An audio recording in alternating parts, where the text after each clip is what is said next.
ನಾನು ಮೊನ್ನೆ ಹೇಳ್ತೀನಿ ನಿಂಗೆ ನೋಡ್ಬೇಡ ಅಂತ, ಆದ್ರೂ ಅಮ್ಮನ ತಗೊಂಡು ಸ್ವಲ್ಪ ಊಟ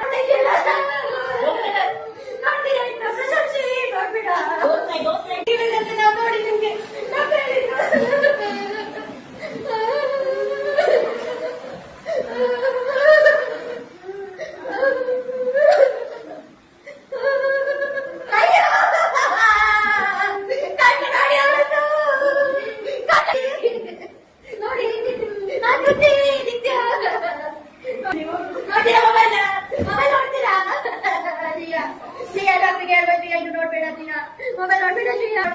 ಸ್ವಲ್ಪ ಮಾಡಿದ್ರೆ ಪರವಾಗಿಲ್ಲ ಶ್ರೀಯಾ, ಮೆಲ್ಲ ಮಾಡು, ಮೆಲ್ಲ ಮೆಲ್ಲ ಮಾಡು, ಮೆಲ್ಲ ಅಲ್ಲೇ ಕುತ್ಕೊಳ್ತೀಯ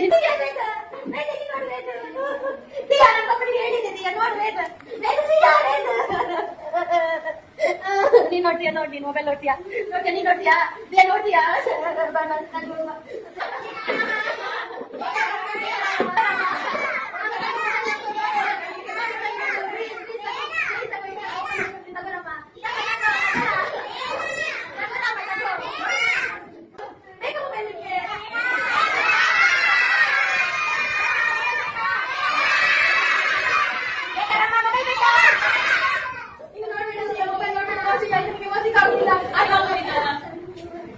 Obrigada.